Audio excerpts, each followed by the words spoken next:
Fala pessoal, voltamos aqui no 3x2, agora com um novo convidado, né? Hoje nós estamos chique, né, Rodrigo? O negócio tá sério. O negócio tá sério, hein? E como não é diferente, convidado de peso também. O homem é carioca, você vai ver só pelo sotaque, já vai conseguir perceber. Mas vou deixar meu amigo Lucas apresentar ele para vocês aí. Ele mora aqui em Toledo há 4 anos e meio. Ele é natural do Rio de Janeiro, é casado com a Marcela Barros. Ele possui graduação em petróleo e gás e também em teologia. Ele é pastor da Lagoinha Toledo e seu ministério pastoral já tem 7 anos. Com muita alegria, recebemos aqui o pastor Rafael Barros. Seja muito bem-vindo. Amém. Quero agradecer ao podcast, quero agradecer a vocês pelo carinho, de verdade, e gratidão por estar aqui. Já fui bem apresentado. Se eu pudesse processar cada um de vocês, né, pelo X do carioca, eu já estava rico, irmão. Então, mas brincadeiras à parte, são 5 anos aqui em Toledo, quase 5 anos em Toledo, e a gente tem vivido um tempo de graça. Pai do Noah, esposo da Marcela, minha esposa também é pastora na Lagoinha, e estamos aqui, debaixo de um propósito, de um cumprimento de uma palavra, e muito feliz. Eu aprendi algo com o meu antigo pastor, que ele dizia assim: o melhor lugar do mundo é onde Deus te plantou. E eu creio nisso. Por quê? Porque quando Deus fala para Abraão, sai da sua terra, da sua parentela, a gente pode observar também que quando Deus fala que aonde a gente colocar a planta dos nossos pés, Ele vai nos abençoar, então Deus não está preocupado com geografia, mas sim com aquilo que a gente carrega. Então, se a gente está no lugar certo e carregando aquilo que Deus nos chamou para viver, é o melhor lugar do mundo, então aqui estou em Toledo. Que benção, top demais. E hoje aqui no nosso podcast, antes de iniciar o podcast, nós já estávamos falando um pouco a respeito de problemas que a gente tem dentro do Evangelho. E é muito bom poder receber você aqui, pastor, receber também. Estávamos agora há pouco com o pastor Ronan, da igreja Zossa, né? E para trazer dentro do nosso podcast exatamente essa questão. A gente tem muito o problema entre cristãos brigando entre si, querendo um ser mais que o outro, ou algo nesse sentido. E a nossa ideia aqui no podcast é realmente falar de Jesus, falar que ele transforma, que ele muda a vida realmente por completo para quem realmente decide se entregar a ele. E essa é a função do evangelista, né? Levar a palavra. E aqui estamos fazendo um pouquinho disso. Mas a gente sempre inicia o nosso podcast, pastor, querendo conhecer um pouquinho mais a vida do nosso convidado. Você é carioca, né? Digamos, está sendo plantado em Toledo, né? Mas como foi isso? Todo mundo faz essa pergunta, né? Deixa eu criar um pano de fundo aqui, uma introdução para fazer sentido, tá? Eu sou formado e eu, na verdade, quando eu conheci Jesus, um dos primeiros versículos que eu aprendi debaixo de princípio era honrar pai e mãe. Isso foi muito bom para mim, fez todo sentido num futuro, porque quando eu parei para conversar com meu pai, eu ainda morava com meus pais, eu falei: pai, eu quero pregar pelo mundo. E eu entendi que agora meu ministério é pastoral. E meu pai veio de uma situação muito difícil. E quando meu pai se formou, o estudo mudou a vida do meu pai.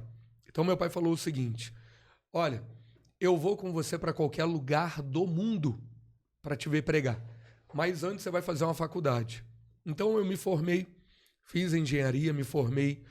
E logo depois que eu me formei, eu fiquei 12 anos trabalhando no mercado de trabalho. Eu falei: eu vou me formar e logo depois eu vou para essa missão aí, missionária, e vou viver o evangelho. Só que não. Eu fiquei 12 anos trabalhando, vivendo em missão sim, cuidando da minha casa, evangelizando, profetizando, vendo pai, mãe, irmão, amigos, pessoas se convertendo, pessoas entregando a vida para Jesus. E num determinado dia, no meu melhor momento financeiro, né, é assim, ó, aqui no Paraná, o agronegócio é muito forte. No Rio de Janeiro é o petróleo e o gás. Bacias sedimentares, o mar, muito petróleo. E quando chegou um determinado momento, eu estava na minha mesa de trabalho, e isso é muito forte, eu preciso contar para vocês. Deus falou assim comigo: eu quero o seu Isaac. E Noah havia acabado de nascer. Então, o primeiro ano de Noah, e eu estava com um salário bem alto, eu já era gerente de área, e rapidamente aquela minha fé, ela foi abalada. Aquele meus momentos de culto, de é ele, é por ele, né? Não existia ainda esse louvor, mas eu pego ele como referência. Aquilo deixou de existir, eu percebi que ali se revelava em mim, depois de muitos anos como cristão, que eu não era esse homem de tanta fé, o quanto eu declarava em dias de culto.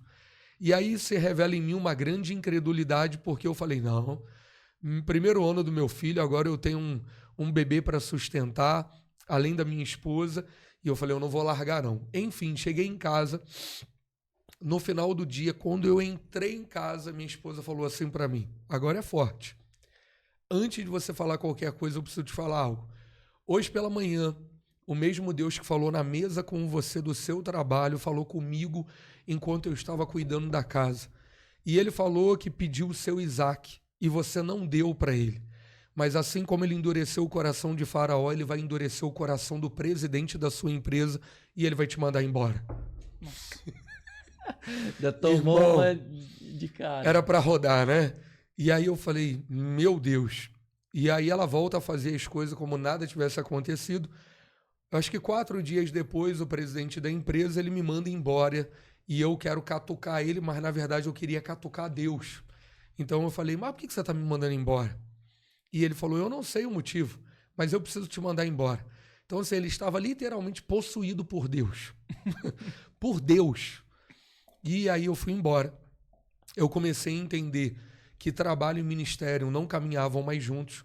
E a partir daquele momento eu era da Lagoinha de Niterói, pastor Felipe Valadão, Mariana Valadão, que hoje não é mais de Lagoinha Niterói, mas eu preciso tratar como referência aquilo que era.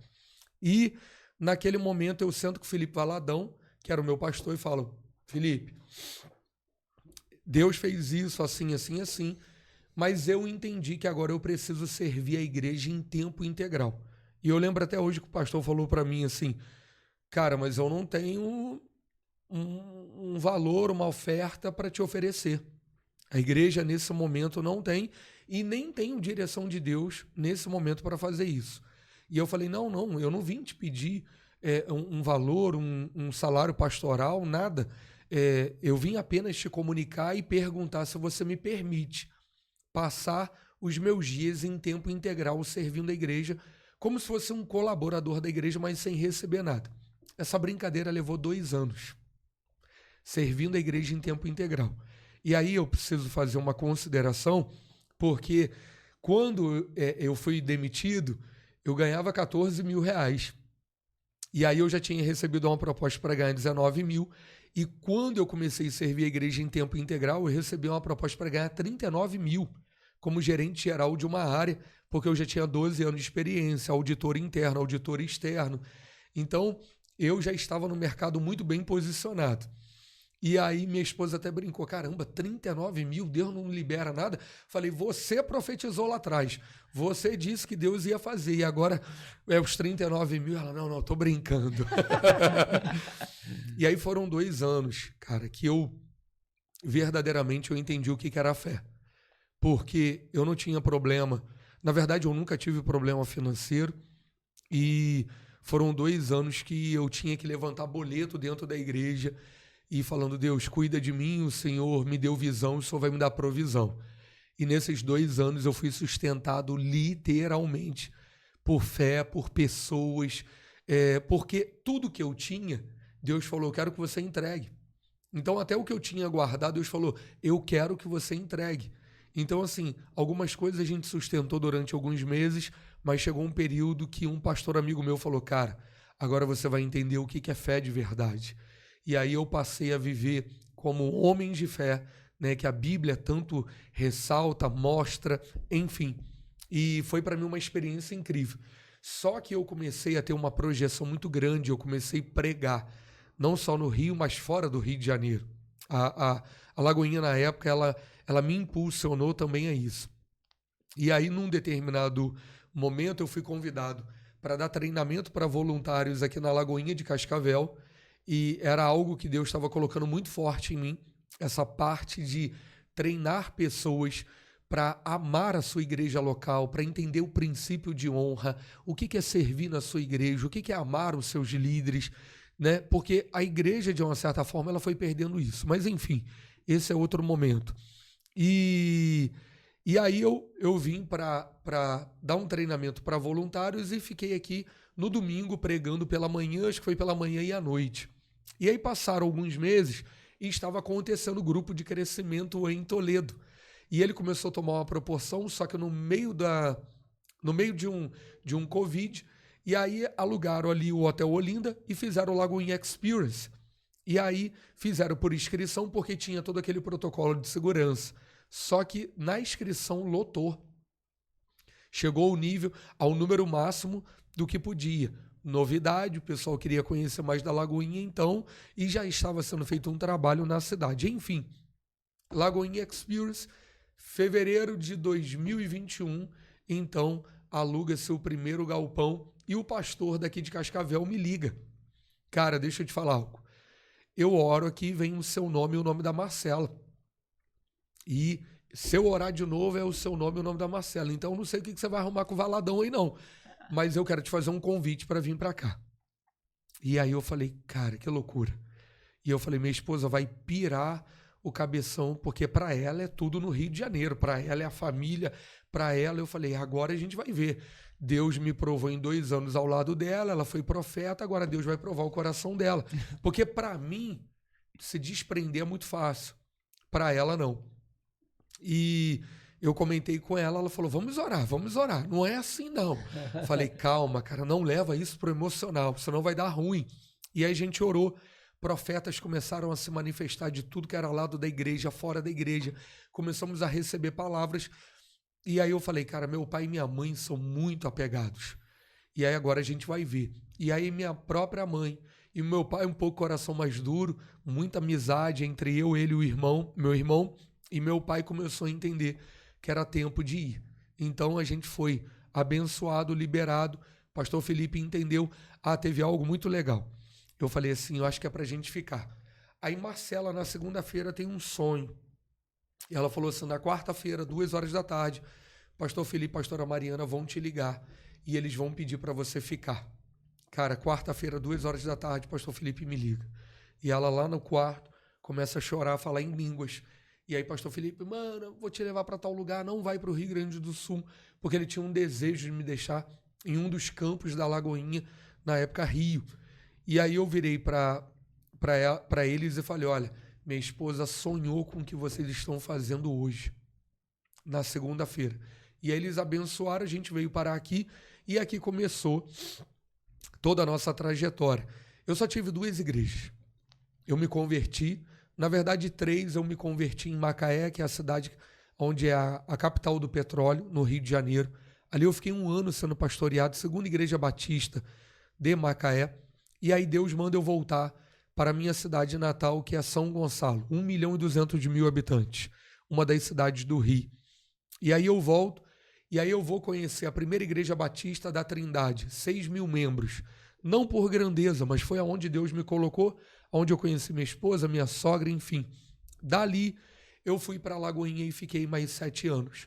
Não tive problema nenhum com a primeira igreja batista.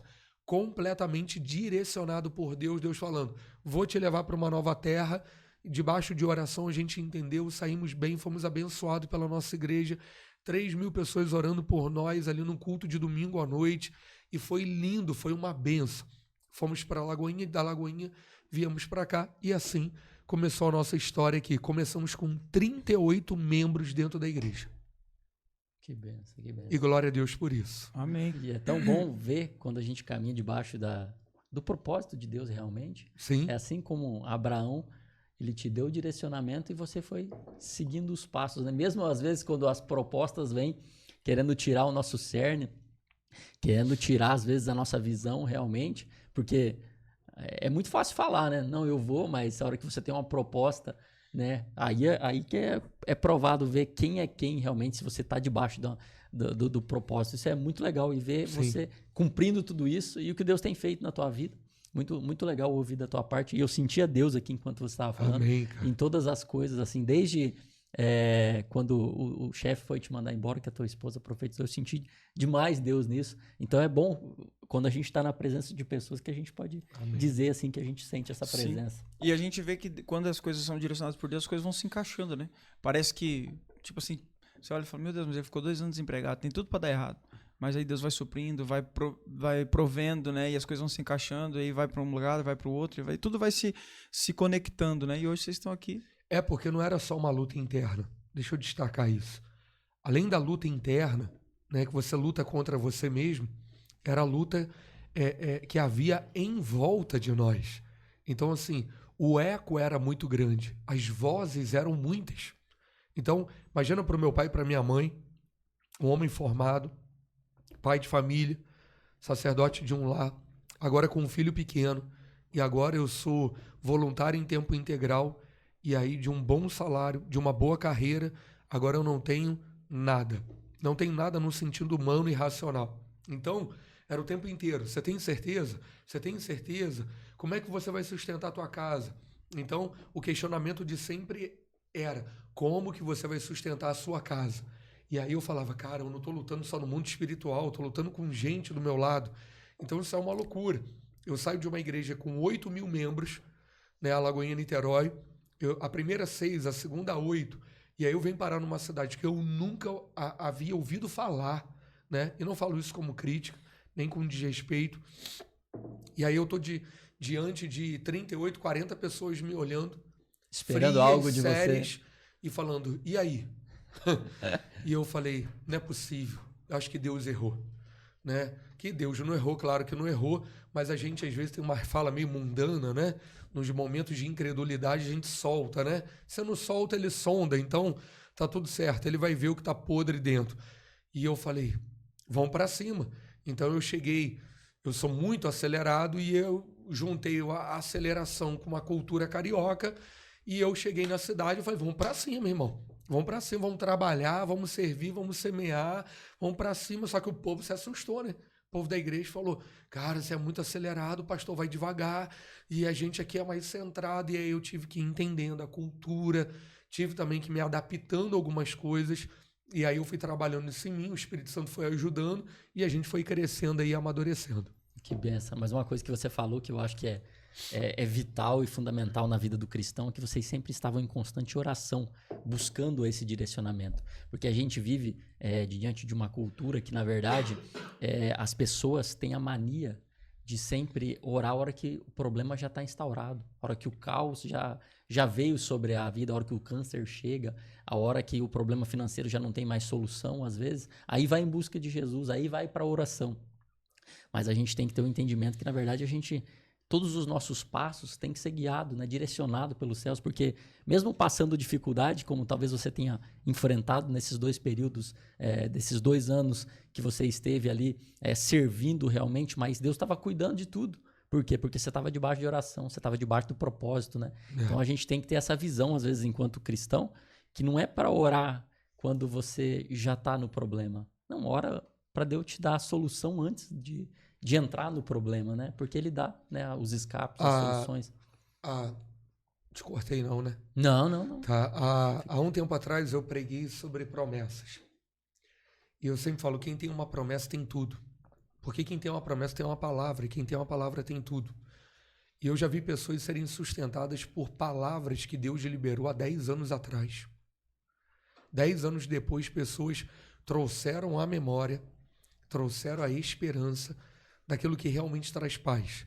Claro que a gente não fica preso numa palavra 10 anos atrás e subentende que você, então, 10 anos para frente, você não meditou mais, não fez mais nada, não se encheu.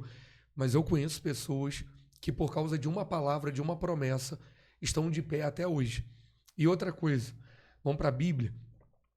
Primeiro, Jesus é preparado no deserto, jejum e oração, né?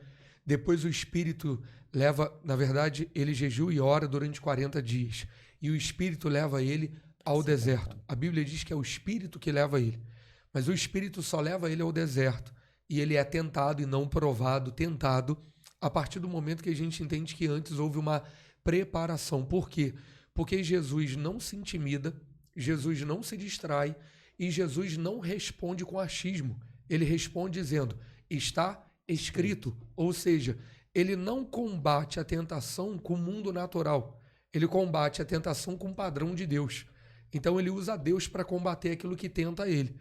Então eu sempre falo isso, irmão, o mundo de fato perece pela falta de conhecimento. E essa falta de conhecimento faz a gente falar qualquer coisa. Bobagem, sair falando o que acha, minha opinião, o que eu penso, a minha experiência. Tudo isso, em algum momento, pode ser bom, mas não vai te sustentar no propósito. Não vai. Não vai. E é por isso que você falou algo interessante. Proposta é diferente de propósito. É por isso que muitos confundem no meio do caminho. Eu sempre falo na igreja, irmão, termina a reunião, mas o culto nunca acaba. Então, a reunião vai terminar daqui a pouco, mas o seu culto nunca acaba. Por quê? Porque culto é estilo de vida. Culto é quem cultua a Deus em qualquer momento e não de bar de congregação. A Bíblia vai dizer que Deus não habita em templos feitos por mãos, ou seja, Deus habita em mim, habita em você. Antigo Testamento, a Arca da Aliança, Novo Testamento é você. Então, quando a gente entende isso, a gente começa a sofrer o quê? Metanoia, mudança de mentalidade. O sistema mental, né, como alguns falam aí, um mindset de Jesus, a gente começa a sofrer isso. Mas olha para Jesus. Jesus, ele tem um padrão. É por isso que Jesus não peca, é por isso que Jesus não é leviano, é por isso que Jesus não é inconstante, porque Jesus fala assim, eu sou o caminho, a verdade e a vida. Se você quer me conhecer, se você quer conhecer o Pai, você precisa conhecer a mim. Porque eu e o Pai somos um, ou seja, Jesus sempre tinha um padrão para não pecar também. Porque mesmo sendo Deus, ele também era homem. E esse padrão humano era para mostrar assim, dá para viver na terra sem pecar. Não vamos entrar nesse assunto hoje. Me convida de novo e eu falo. Mas as pessoas vão falar aqui, meu Deus, que heresia. Não, não é heresia não. A Bíblia fala, seja santo como eu sou santo. Ou seja, a gente vai errar. Mas a gente está em pleno aperfeiçoamento para não errar. O que é mais fácil?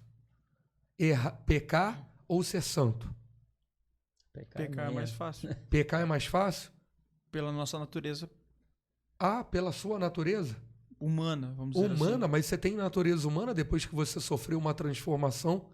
A Bíblia diz que as coisas velhas se passaram, eis que faço tudo novo. Ou seja, você tinha uma velha natureza. Quem sofreu por você? Jesus.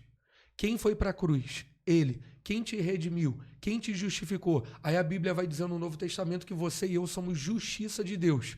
Então eu só posso ser justiça de Deus se eu só posso ser justiça de Deus se alguém tiver me justificado. Sim ou não? Estou fazendo vocês pensarem. Alguém me justificou. Se eu sou justificado e eu me torno justiça de Deus, então eu me torno exatamente o que eu era para ser lá em Gênesis, antes do pecado. Então alguém pagou um alto preço para me justificar e me trazer de volta para aquilo que era o início de tudo antes do pecado. Então, se eu sou trago de volta e agora eu sou cheio do Espírito de Deus, justificado por Cristo, então é mais fácil pecar ou ser santo? Você está debaixo da velha natureza ou da nova natureza? Vocês estão com medo de responder no podcast? Não, estamos aqui para isso. Não é pegadinha, mas vamos lá, vamos pensar juntos. Se eu agora tenho uma nova natureza, se eu agora me batizo porque eu não vivo mais para um mundo pecaminoso, mas a minha velha natureza não é aquilo que representa a minha nova natureza, ou seja, a minha nova natureza, ela é habitada por quem? Pelo pecado ou pela santidade? Vai, me ajuda, Jesus. Tem que ser pela santidade, a nova natureza. A nova natureza. Então, no momento que eu me arrependo, renuncio o meu pecado e confesso Jesus como Salvador, o que Jesus, após 40 dias, invocou diante dos seus discípulos? O que ele fala? Eu subo, mas eu trago. Eu chamo, eu invoco para o meio dos meus discípulos. O que ele deixa sobre a humanidade? O Espírito de Deus. O Espírito de Deus agora habita em mim. Pode habitar dois senhores dentro da mesma casa? Não. Então quem que habita em mim? O Espírito Santo. Se ele habita em mim, o que prevalece em mim? O Espírito de Deus ou a minha antiga natureza? Tem que prevalecer o Espírito de Deus. Tem não, prevalece. Agora, quem que alimenta esse novo tempo de vida? É o Espírito? Sou eu. Como? Meditando na palavra, como o salmista diz. Então, quando Romanos 12:2 diz que devemos renovar a nossa mente para sermos transformados, experimentar a boa, agradável e perfeita vontade de Deus, a Bíblia está dizendo assim, olha, existe um padrão humano que ele não vai mudar.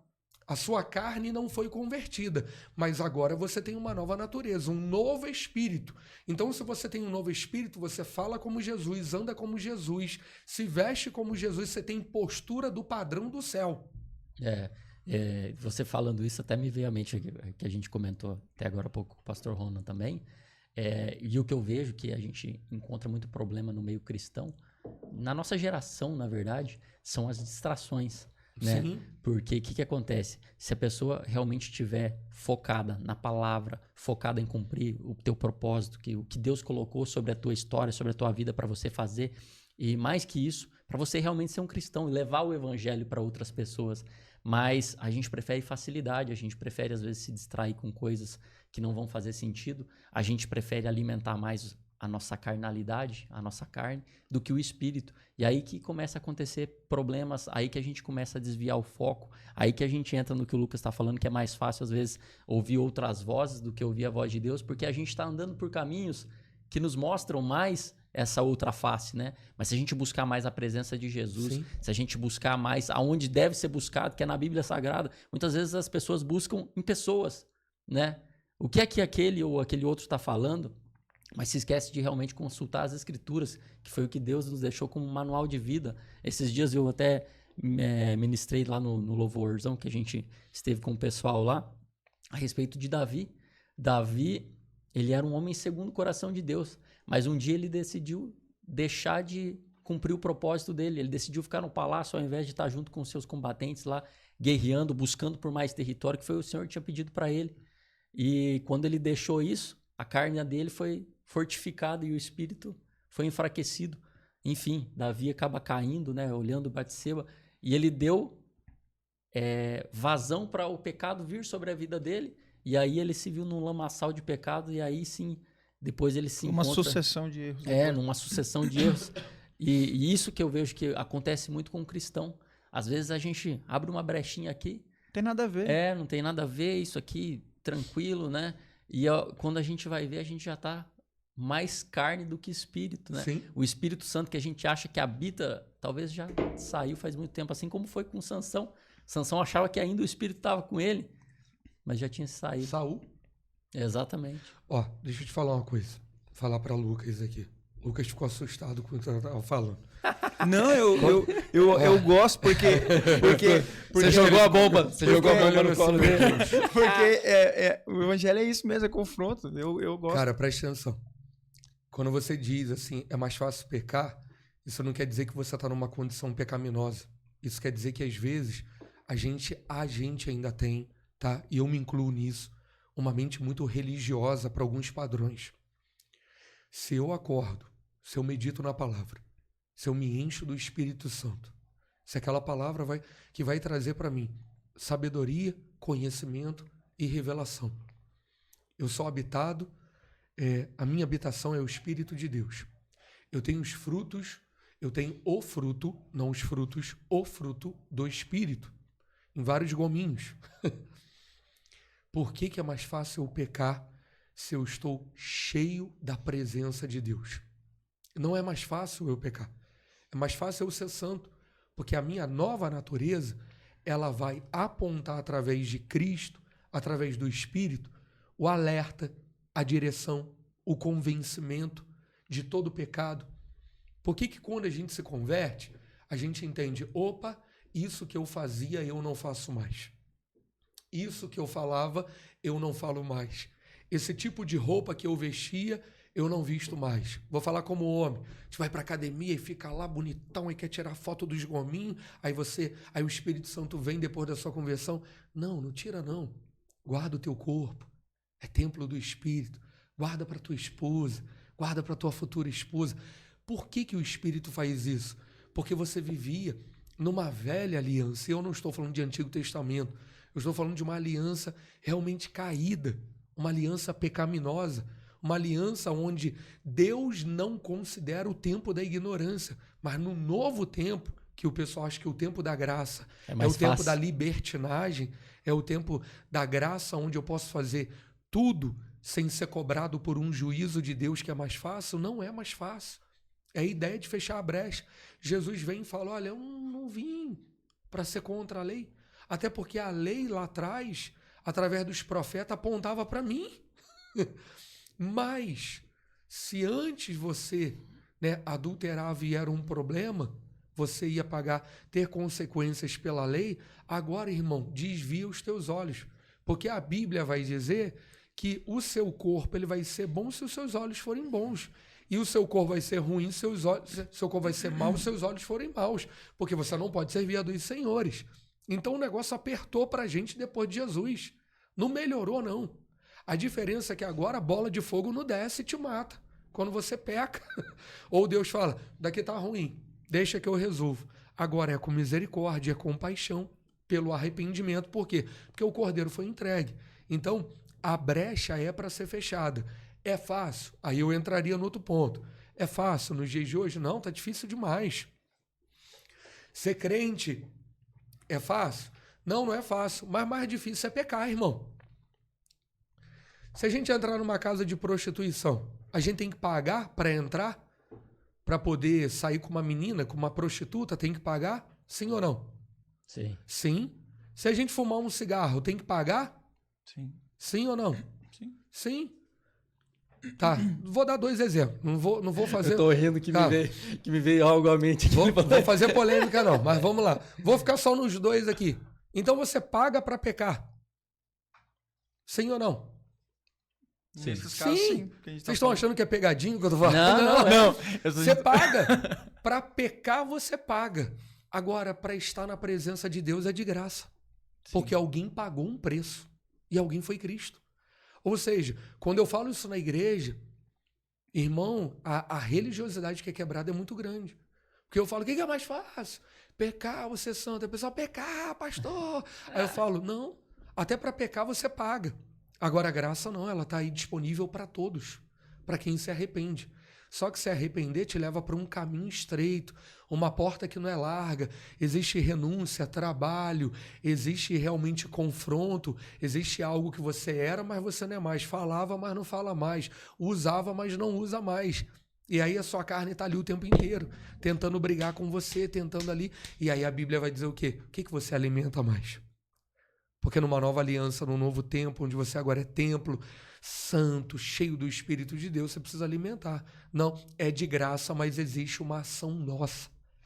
Se não tiver a nossa ação, não adianta querer culpar Deus por aquilo que ele não pode fazer fora de uma aliança. Uma pergunta que eu fiz pro Rona e eu quero fazer pro senhor também. A gente vê hoje em dia, nós temos até o Rona comentou que a gente vive um certo avivamento no Brasil, o mundo olha para o Brasil, que a gente teve vivido vários eventos assim de relevância mundial, né, aqui no Brasil.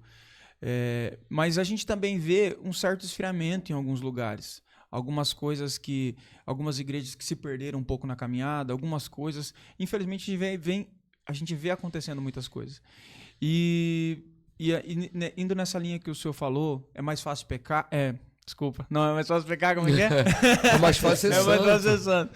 Mas, assim, quem ainda não se, vamos dizer assim, alimenta essa natureza, né?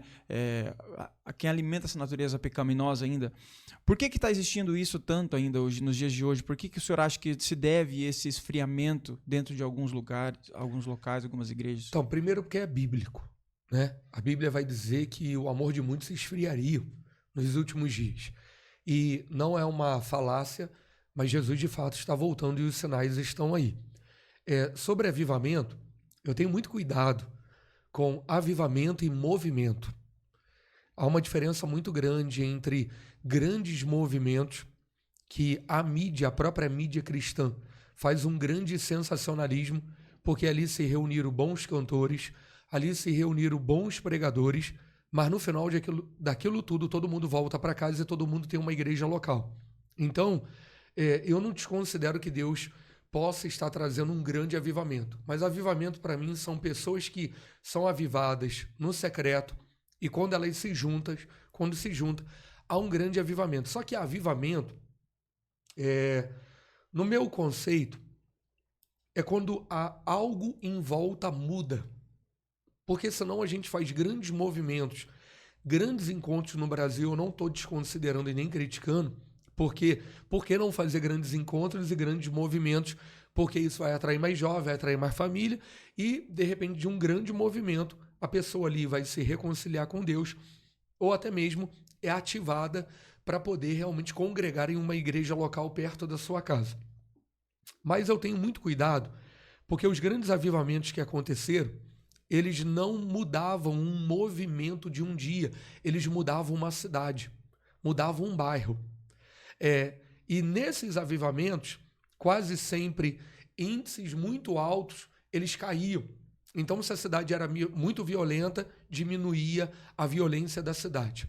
Se a cidade tinha um nível de prostituição muito grande, diminuía. Olha a questão do pecado e a santidade em um grande movimento de avivamento, onde o avivamento não era um movimento marcado de um dia, mas era um movimento constante acontecendo pela igreja, que normalmente começava pela oração. Pequenos grupos que pagavam um preço muito alto de oração e que daquele momento de oração começava a ter reuniões constantes onde essas pessoas estavam dispostas realmente a se quebrantarem, a pedir perdão na presença de Deus e a clamar por algo que elas acreditavam que só Deus poderia mudar em uma cidade. Então, eu tenho muito cuidado hoje com isso. A Lagoinha é uma igreja que ela se movimenta muito. É uma igreja que a gente já chegou esse ano a fazer 12 eventos, fora a agenda normal da igreja em um único mês. Então, assim, mas não é isso que muda uma cidade. O movimento, normalmente, ele atrai pessoas, ele convida pessoas, ele chama pessoas, mas eu acredito que o grande avivamento é quando a gente pede a Deus, como Davi pediu, para que ele pudesse nos avivar. Então, quando eu estou avivado, quando você está avivado, quando você está avivado, e a gente decide se encontrar para cultuar a Deus, ele vai gerar nesse avivado um grande avivamento, onde Deus vai manifestar poder, glória, para que aquilo que é ruim comece a perder força e a vontade de Deus e a glória de Deus comece a se estender pela cidade. Então, Toledo não é um bom parâmetro para isso, porque é uma cidade muito boa de se viver e muita coisa funciona bem. Mas, por exemplo, o diabo ele mudou a sua forma de fazer dentro da igreja. O diabo hoje ele não quer que você saia mais da igreja. Ele quer que você esteja dentro da igreja, mas seja um peso morto dentro da igreja, né? Mas algo que a gente vem orando dentro da Lagoinha, principalmente, é a ideia de voltar a viver as veredas antigas. Né? Algo que a gente foi perdendo porque a gente foi se preocupando muito com movimento, com estrutura, e a gente perdeu em algum momento. Eu não estou falando da Lagoinha em si, eu estou falando de forma geral, mas é uma percepção que a gente tem e a gente quer que a Lagoinha nunca perca isso, que é de fato a igreja que esteja debaixo de duas coisas que são poderosíssimas e nunca deveria parar ou diminuir: oração e palavra. Mas tem que ter um movimento. Mas tem que fazer isso. Não, a gente precisa de palavra. A gente precisa de Jesus. Mas está saindo gente da igreja porque a igreja do lado está fazendo um grande movimento. Não me interessa o que a igreja está fazendo. O que importa é que a gente tenha temor para pregar a palavra na sua exegese, na sua interpretação correta, para que pessoas sejam fundamentadas na rocha. Então, eu acredito que muitas pessoas estão saindo sim, mas eu também acredito que muitas pessoas estão saindo por muitas coisas, seja por um pastor que está roubando, seja por um pastor que perdeu a sua essência, parou de fazer, por um pastor que desviou, adulterou, muitas coisas. Mas eu acredito que muitas pessoas também se movem por movimento.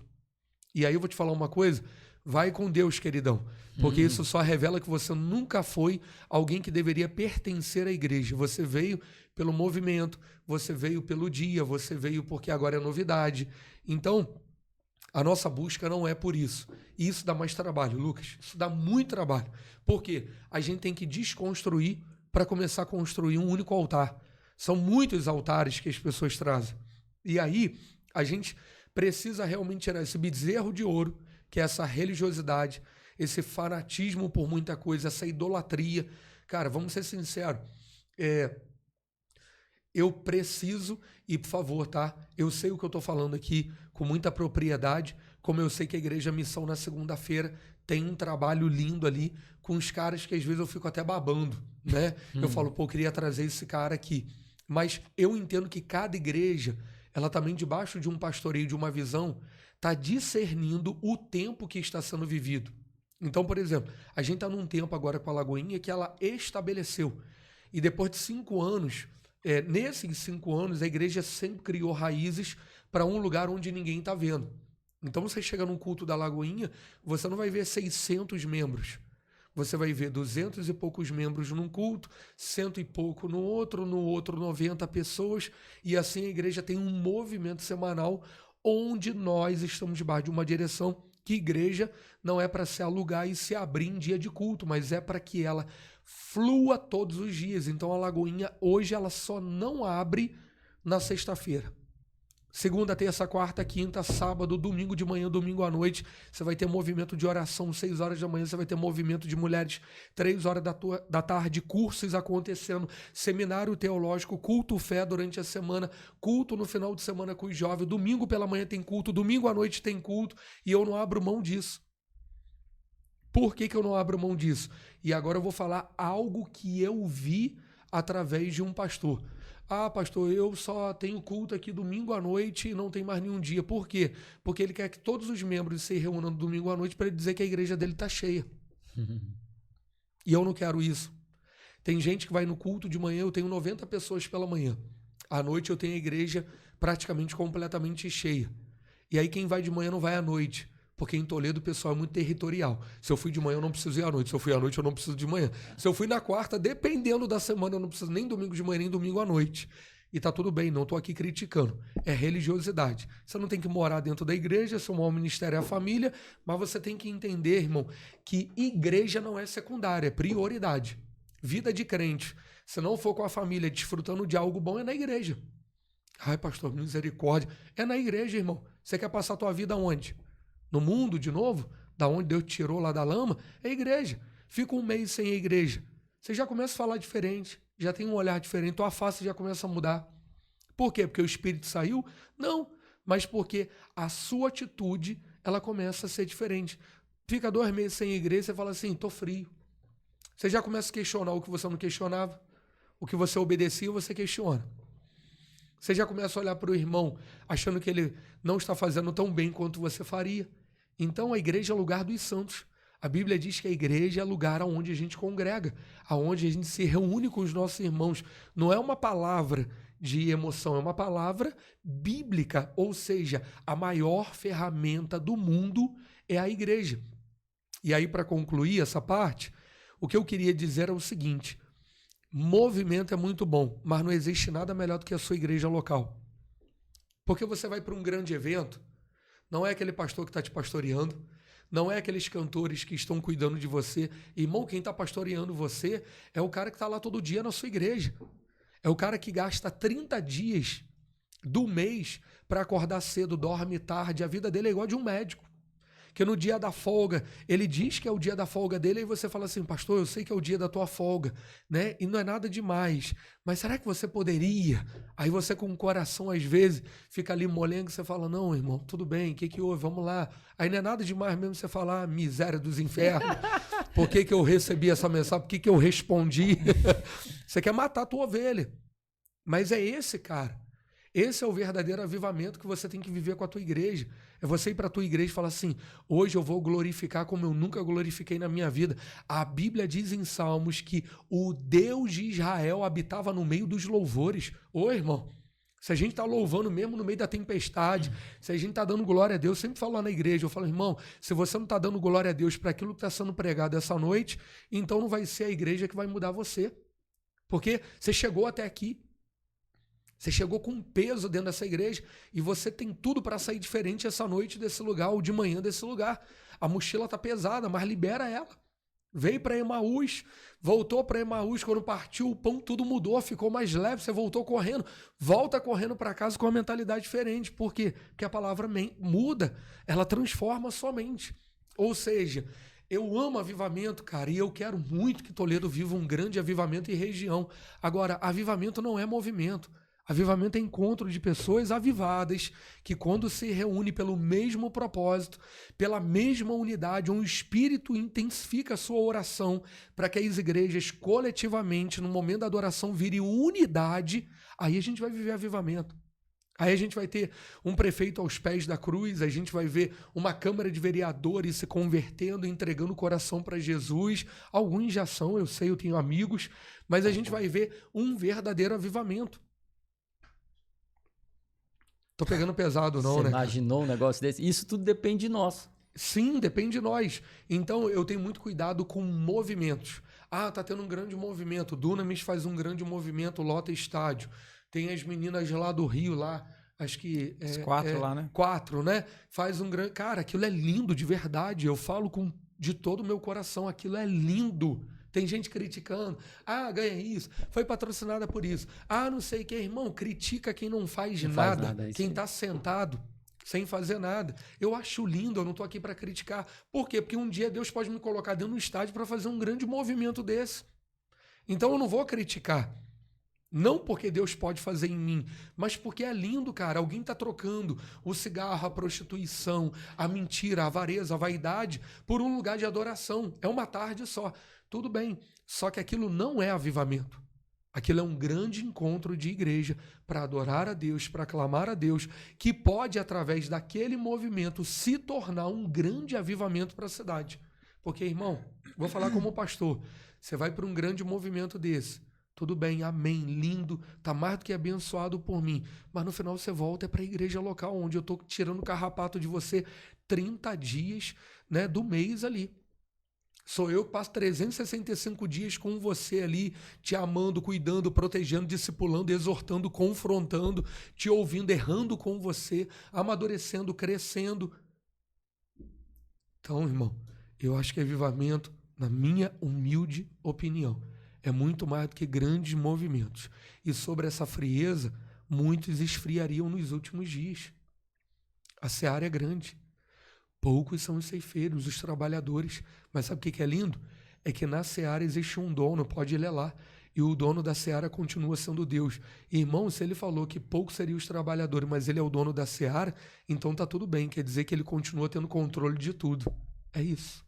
O que você falou me veio à mente aqui uma frase de um escritor cristão bem famoso, John Maxwell, se eu não me engano, onde ele diz que a gente tem a mania de confundir o dia do reconhecimento do sucesso com o dia do sucesso. Porque o dia do sucesso é aquele dia que você estava falando, que você está todo dia com o cara ali tirando os carrapatos dele, o dia que ele decidiu, acordou pensando em parar, mas mesmo assim foi lá, continuou, tá junto, lutando, né? São esses dias que são os dias do sucesso. Aí às vezes a pessoa olha, vê né, esse povo enchendo estádios e tudo mais, mas não vê, às vezes, a vida de oração.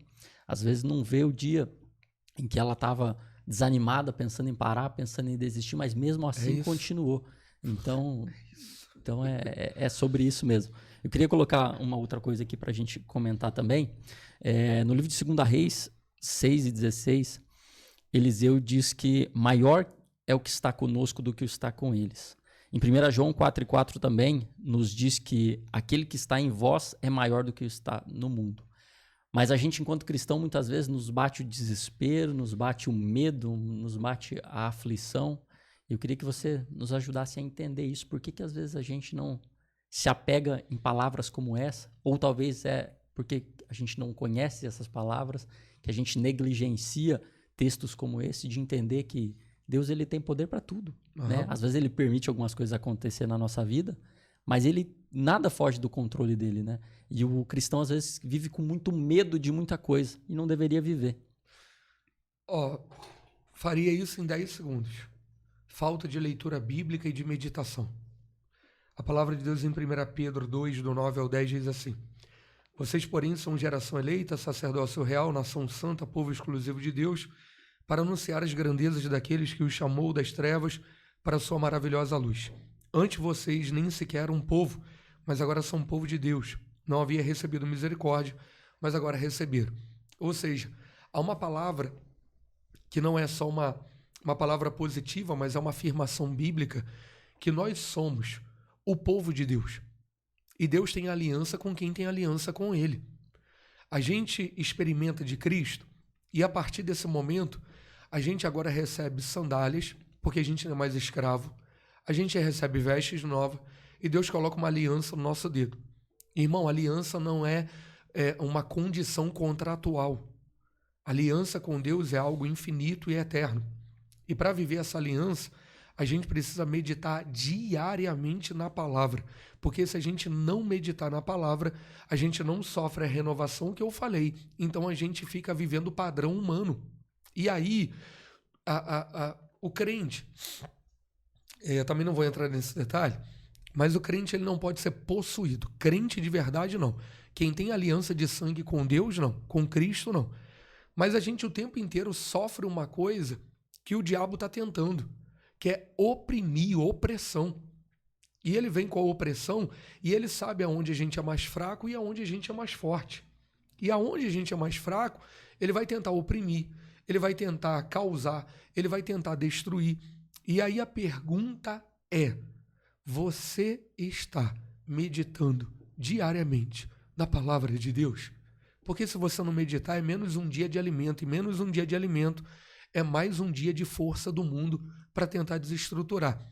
O que te conduz? Isso é legal. Jesus está dentro do barco dormindo e a tempestade está comendo solto. E eles estão lá. Quem que está dormindo? Jesus. Os discípulos ficaram tranquilos com ele dormindo? Não. Vamos para uma outra condição. A gente fala de Jesus dormindo no barco. É uma condição de tempestade. Agora Jesus está numa condição de ser tentado, como eu já havia falado. São cenários iguais? Cenários diferentes. Mas em um cenário ele é tentado e no outro há uma tempestade, onde a Bíblia diz que as águas batiam tão forte que as ondas chegavam a encobrir o barco, as águas chegavam a encobrir. Não levou o barco à deriva, mas as ondas ou as águas passavam por cima do barco. Então o terror aumenta. Eu tenho dois cenários diferentes, mas eu tenho, dentro de cenários diferentes, praticamente uma mesma condição. Uma condição de terror, de medo, de opressão, porque de um lado eu vou afundar, do outro lado eu estou diante de um senhor das trevas que está tentando me derrubar. Ok? Jesus muda o padrão dele diante da geografia e do cenário? Não. Não. Num cenário ele está mostrando para a gente assim, comigo você pode descansar, comigo você está protegido. E no outro cenário, quando é diretamente com ele, ele fala assim, está escrito. Ou seja, a gente muda muito o nosso padrão por causa da condição. E o nosso padrão, aí eu vou precisar voltar lá atrás, é de uma nova natureza em Cristo Jesus, justificado, redimido, cheio do Espírito de Deus. Ah, pastor, isso é tão repetitivo. Então, mas a gente continua repetindo porque você não mudou até agora. Porque se você tivesse mudado, você já tinha aprendido que leite não é mais para você. Você já deveria estar comendo comida sólida. Mas como você ainda continua agindo como menino, a gente precisa também falar com comida de menino para você. É o que Paulo estava falando. Pô, vocês já deveriam estar agindo como homem, a gente já deveria estar vivendo níveis mais profundos, a gente já deveria estar conhecendo os mistérios de Deus em outro nível, mas a gente não consegue mudar de nível, porque você continua comendo comida de menino, tomando leitinho de menino. Aí uma vez alguém perguntou assim para mim, isso foi legal pra caramba. Pastor, por que você parece que já pregou essa palavra 2 ou 3 vezes? Eu falei, você lembra a primeira vez que eu preguei? Aí ele, não. Eu falei, você lembra a segunda? Também não. E você lembra tudo que eu preguei ontem? Algumas coisas eu lembro, outras não. Então é por isso que eu preciso continuar pregando a mesma coisa. Porque eu estou pregando e você não consegue nem prestar atenção no que eu estou falando. Ah, pastor, você é grosso. Falei, grosso não, irmão. Eu estou te mostrando uma realidade que às vezes nem você percebe. Sabe por quê? Porque tem gente que entra na igreja, parece que liga um botão e entra no automático. E viver uma vida sobrenatural em Cristo é viver realidades diferentes de um padrão humano. Então, isso é muito sério, sabe? A gente não avança, não é porque Deus não quer que a gente avance. é porque a gente continua tomando leitinho. Porque é igual quando alguém fala assim, teve uma irmã que falou assim, muito bom, ela falou assim, pastor, que palavra! Aí Marcela já estava do meu lado, ela já me olhou, ela já sabia que eu ia catucar, ela já me olhou assim, não, para, não faz isso com ela. Aí eu falei, você gostou, irmã? Cara, eu coloquei aparelho embaixo. E aí eu não sei se eu tô cuspindo em vocês, minha boca tá seca, eu já bebi acho que 2 litros de água aqui. E aí ela falou assim, eu falei assim pra ela, que palavra forte, né, irmã? Aí ela, pastor, mas foi muito poderoso. E a gente tava levando ela em casa. Eu vi ela na frente da igreja, eu falei, irmã, vai pegar Uber? Eu falei, não, pega Uber não, vem cá que a gente te leva. E aí ela, que palavra? Aí eu falei, o que você mais gostou da palavra? Aí ela, de tudo. Aí Marcelo falou, para. Eu falei, não, agora eu vou Agora eu vou até o final. Agora Deus me revelou. E eu falei assim, não, mas deve ter tido uma parte. Pastor, foi tão bom que eu nem lembro o que você falou. Aí eu fiquei, aí Marcela, para. Aí eu fiquei quieto e deixei. Mas era um momento que eu poderia falar, irmã, você não prestou atenção no que eu preguei. Se você tivesse prestado atenção mesmo, você saberia pelo menos 1/3 da palavra. E aí a gente está vivendo um tempo onde a geração de hoje está achando que igreja é clube social, irmão. Sabe, eu vou ali, escuto a palavra e volto para casa e eu me santifiquei, acabei de purificar os meus pecados. Irmão, o que purifica você do pecado é arrependimento, é quebrantamento de coração. E outra coisa legal, quem está falando de movimento, avivamento, jamais vai existir avivamento sem quebrantamento. Em Tiago, a Bíblia diz que para você ser curado, primeiro você precisa ser quebrantado. Então, por que Jesus falava assim, o que queres que eu te faça? Não é porque Jesus não sabia, é porque Jesus dava oportunidade para a gente falar. Porque ele gosta de dar oportunidade para a gente falar. E aí ele falava assim, não, eu quero voltar a enxergar como Bartimeu. Aí ele falou o quê? A tua fé te salvou. Consequentemente, como fruto de salvação, ele é curado. Ou seja, primeiro tem que haver arrependimento para depois haver cura. É por isso que a gente não vê tantas pessoas sendo curadas. Porque as pessoas querem cura, mas não querem quebrantamento na presença de Deus. E aí, voltando lá, foi engraçado isso da irmã.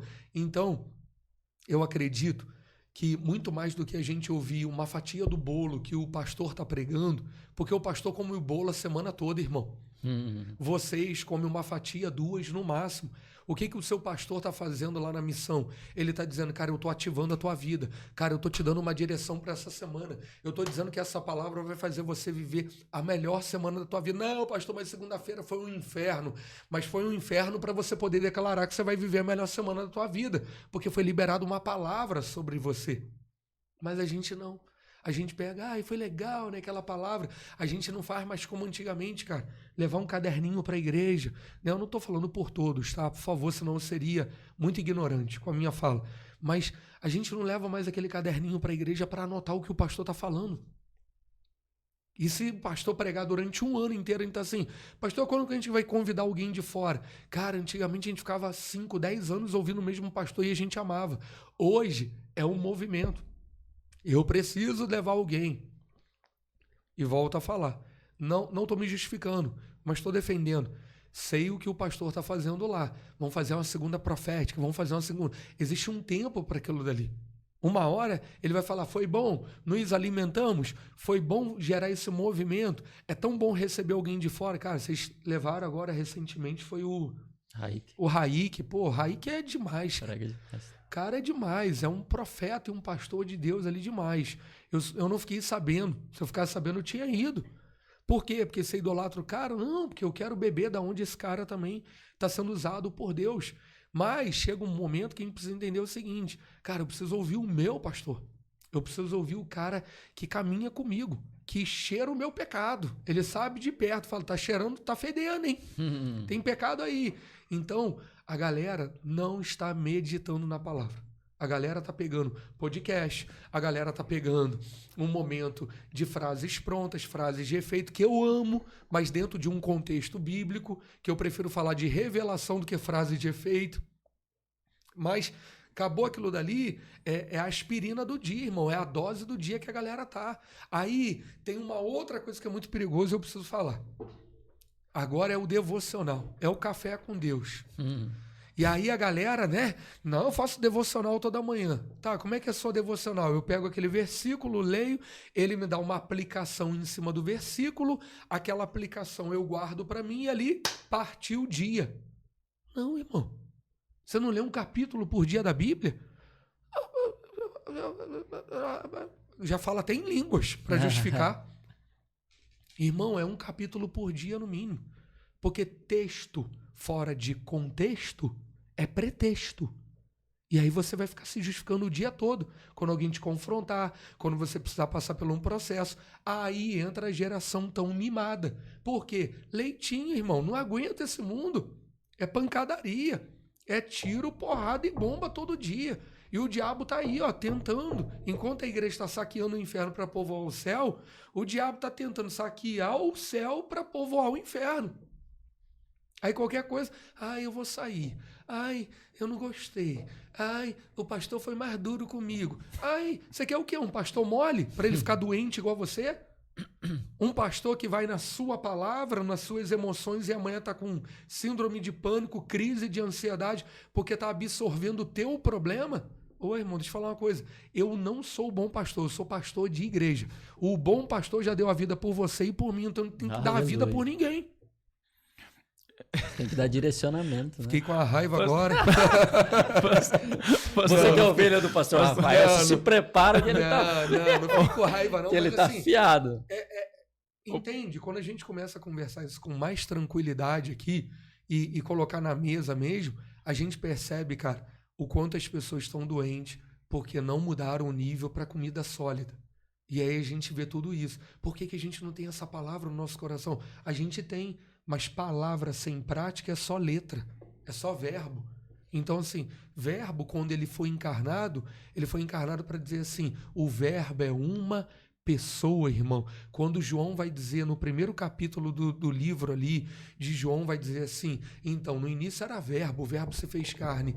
E quando a Bíblia diz em Gênesis, haja luz, que nem as trevas suportou tamanha luz, João estava dizendo assim, o haja luz era Jesus, irmão, que nem as trevas conseguia aguentar tamanho e poder daquilo que Jesus era na criação. Pô, irmão, você era pra deitar dando glória a Deus agora. Perdeu de dar um glória. Perdeu a oportunidade de dar um glória. Vocês são assembleanos, não dão glória a Deus? Tô entendendo isso, não. Misericórdia. Ô, pastor, o senhor falou pra mim que o senhor tem um compromisso depois. Eu tenho que levar meu filho pra escola. Só isso, não? Eu já ia mandar mais uma que tava inclusive no Instagram dele fazer todo Eu vou sentido. te fazer uma última pergunta rápida pra você me responder aqui. Até o nosso amigo também tem um compromisso aqui do estúdio. A gente tem hoje uma certa competição entre as igrejas e o podcast 3x2, nós montamos essa ideia com a intenção de falar de Jesus para o maior número de pessoas. Sim. Aqui nós não falamos da Assembleia de Deus Missão, lógico, nós convidamos o senhor é lá da Lagoinha, Toledo, mas nós estamos aqui para promover igrejas, nós estamos aqui para promover Jesus. Nós falamos para o público católico, evangélico, pessoas que não creem em Deus, mas qual que é o nosso objetivo? Falar de Jesus. E o que o senhor acha dessa desunião e o que nós podemos fazer para se unir mais e trabalharmos todos para o reino, focados em ganhar almas para Jesus e não ficar competindo, tipo, eu quero você para minha igreja, você para sua igreja, enfim. Amém. Pode me convidar para um outro podcast para a gente falar sobre isso? Hebreus capítulo 10, versículo 25 diz assim, não deixemos de nos reunirmos como igreja, segundo o costume de alguns, mas procuremos encorajar-nos uns aos outros, ainda mais quando vocês veem que se aproxima o dia. E em nenhum momento a Bíblia está dizendo assim, não deixemos de nos reunir na Assembleia, na Batista, na Presbiteriana, na Congregacional, na Católica. A Bíblia está falando sobre reino, sobre encorajarmos uns aos outros, porque chegará um dia que esfriará o amor do mundo, chegará um dia que a gente precisa estar pronto como noiva para receber o noivo. Principalmente que a gente não sabe o dia de amanhã. Cara, isso dá pano para manga e não vai dar tempo. Mas eu vou te falar algo. Normalmente, quando alguém se sente incomodado com uma outra igreja, é porque não está fazendo nada na sua igreja. Porque quem está fazendo, irmão, não tem tempo nem para olhar para o lado. Eu não tenho tempo. Por exemplo, qual é o nome do pastor de vocês? Pastor Rafael? Rafael Raine. Raine, né? Eu sabia que era Rafael, mas fiquei em dúvida do Raine. Eu não faço ideia do que o pastor Rafael Raine está fazendo na cidade. Isso é uma crítica? Não. É porque eu estou trabalhando muito para aquilo que Deus me chamou na nossa igreja, não para levantar uma bandeira de Lagoinha, mas para promover o reino na cidade. Então, primeiro ponto, eu não estou em busca de alguém que seja da igreja de outra pessoa. Isso daí já é um problema, é uma quebra de princípio. Segundo ponto, eu estou em busca daquilo que Jesus me ensinou, do perdido, daquele que está doente. Como ele falou, eu não vim para os sãos, eu vim para quem está doente. Da ovelha desgarrada. Eu vim para quem está desgarrado. Eu vim para quem foi desigrejado. Eu vim para quem foi rejeitado. E pode acreditar, a Lagoinha tem uma missão de resgatar essas pessoas na cidade de Toledo e região. Então, assim, essa desunião, a gente poderia falar de muitas coisas que desagradaria o nosso coração, porque pode ser ego, pode ser vaidade, pode ser soberba. A ideia de que eu tenho a igreja maior do que a sua e eu cheguei aqui primeiro, né? A falsa hipocrisia de falar, eu vou me colocar na minha insignificância aqui e você vai fazer o seu. Não, eu acho que a guerra de ego é muito grande, né? E aí a gente precisa ir para um lado que ele realmente dá muito estudo, até para um podcast, muita fala, que por que os escribas eles contrariavam tanto Jesus? Quando Jesus fala que seríamos revestidos de poder, de conhecimento, e os escribas ficam malucos. A diferença de Jesus para escribas é o seguinte: escribas conheciam a Torá, conhecedores dos 5 primeiros livros da Bíblia, eram doutores da lei, mas a diferença de Jesus para escribas é que Jesus governava com autoridade, e os escribas só governavam. Qual é essa diferença, pastor? É que quem governa com autoridade fala aquilo que se manifesta. E quem não governa com autoridade só fala, mas nada acontece. Então tem muita gente falando sem manifestar nada. E quando você governa manifestando aquilo que você fala, incomoda quem governa, mas não faz. Olha o silêncio da morte. Eu vou ser expulso dessa cidade. Mas está entendendo isso? Então tem muita igreja que está levantando bandeira, só que governa, mas não manifesta o que governa. E aí quando as igrejas que estão manifestando a glória de Deus, porque qual era a bronca dos escribas? É que Jesus apontava e sempre fazia crescer no meio dos homens a glória de Deus. Irmão, quando você governa manifestando a glória de Deus, Jesus estava dizendo assim, aqui tem alimento, e quem tem fome e sede nunca mais vai ter fome nem sede. E aí você senta na mesa, então aquilo atraía a multidão. Qual era o problema dos escribas? Governavam, falavam, mas era para manifestar a glória de Deus? Não, era para manifestar a glória deles. Então o que manifesta a glória do homem, por um momento, pode até que engane, mas depois de um tempo, as pessoas não ficam, as pessoas saem. E aí você que está crescendo, você que de repente está fazendo um trabalho para manifestar glória de Deus, não é a parede preta da Lagoinha, né, que muda alguma coisa, não é de repente uma igreja um pouco mais contemporânea na forma de falar que está mudando, não é. Você pode entrar lá na Lagoinha, você vai ter um culto litúrgico muito parecido com a da Assembleia, o louvor começa, depois a gente entra com um momento de oração, de adoração, com uma palavra, vai para o dízimo e oferta e depois palavra de Deus no coro do povo. Isso é a Lagoinha? Isso é a Lagoinha. Só que, porque algumas igrejas, então, se incomodam tanto com outros pastores? E eu não estou falando de mim, não. Eu estou dando um relato do que a igreja faz. Irmão, chamado sem unção é a mesma coisa governar sem autoridade. E aí, quando algumas igrejas estão manifestando a glória de Deus, porque quer ver a glória de Deus e não a bandeira da igreja, aqueles que levantam bandeira, ou vai acabar um dia, ou eles vão começar a mudar debaixo de um quebrantamento. Sabe qual é o meu desejo? É que todo pastor que vê uma igreja crescendo do lado dele, uma igreja que realmente tem manifestado a glória de Deus, ele possa se arrepender no secreto dele e falar assim, não, eu vou voltar a trabalhar, eu vou voltar a abrir a igreja, eu vou voltar a ir para a igreja de manhã e vou deixar as portas abertas, eu vou planejar, eu vou orar, eu vou montar um organograma da igreja aqui, eu vou deixar tudo organizado, eu vou receber pessoas que vão passar na porta da igreja e falar, oi, eu queria uma oração, pode entrar, meu irmão, eu oro por você. Mas não, irmão, a gente quer orar por quem está bonitinho, de carro novo, né, que dá muito dinheiro para a igreja, mas cadê a prostituta? Cadê o mendigo? Porque o mendigo de hoje é o leproso do sábado de Jesus, quando ele contrariava os fariseus, porque ele curava no sábado. Então, a gente gosta de trazer a Bíblia com muito romantismo, mas na prática, irmão, é cada um carregando a sua cruz. É, sobre servir, né? Não é sobre serviço. Exatamente. Top demais, pastor. Muito obrigado pela tua presença. Amém. Me convidem para um próximo. Mas nós vamos nos Bem despedir polêmico. aqui. Aí ainda você deixa uma palavra curta pro pessoal que está em casa aí. Te desafiar em um minutinho. Nós agradecemos demais a você que nos acompanhou até aqui. Hoje tivemos um caso esporádico, a primeira vez que gravamos com 2 pastores abençoados no mesmo dia. Amém. Mas eu creio que é tudo para a honra e glória de Jesus, como nós sempre pregamos aqui dentro do nosso podcast, que nós queremos levar a palavra, o evangelho para vocês. É isso Pastor, aí. muito obrigado de coração pela tua presença. Finaliza aí, deixando uma palavra para esse povo de Deus. Eu quero primeiro agradecer a vocês e dizer que a nossa igreja, ela não é diferente de nenhuma igreja. Ela é uma igreja que veio realmente para pregar o evangelho, para amar as pessoas e, acima de tudo, para ver pessoas sendo salvas. Então, a gente não está aqui para brigar com ninguém, para competir, pelo contrário, a gente está aqui para servir a cidade.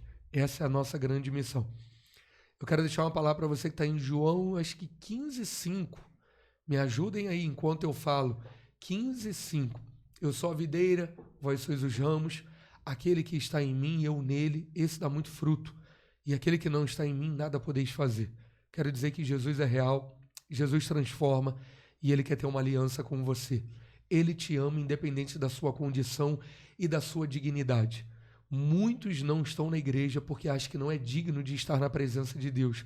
Mas eu quero dizer que nunca foi sobre dignidade, mas sempre foi sobre o amor de Jesus sobre você. O amor de Jesus. Ele não muda e ele não te qualifica. Pelo contrário, independente do que você fez ou deixou de fazer, ele sempre vai ter o mesmo amor por você. Deus te abençoe. Amém, amém. Top demais. Pastor, muito obrigado mais uma vez. Eu que agradeço. Deus abençoe o senhor, Já amo seu ministério. vocês, pelo carinho de vocês. Vamos marcar comigo. num outro dia para o senhor vir com mais Vamos. tempo, a gente falar de polêmicas. É. Pessoal, muito obrigado a todos vocês que ficaram com a gente. Compartilhem, se inscrevam no nosso canal, manda para todo mundo, para a família, para os amigos, nos nossos canais do Instagram também que está aparecendo aí. Nós contamos com todos vocês para que o 3x2 cresça cada vez mais e a mensagem de Jesus seja entregue a muitos corações. E como é que é? Porque aqui não é 1 por 1, é 3 por 2. É o Pai, o Filho e o Espírito Santo cuidando Amém. de tudo isso aqui. Eita glória. Deus abençoe, gente. Deus Até a abençoe, próxima. grande abraço.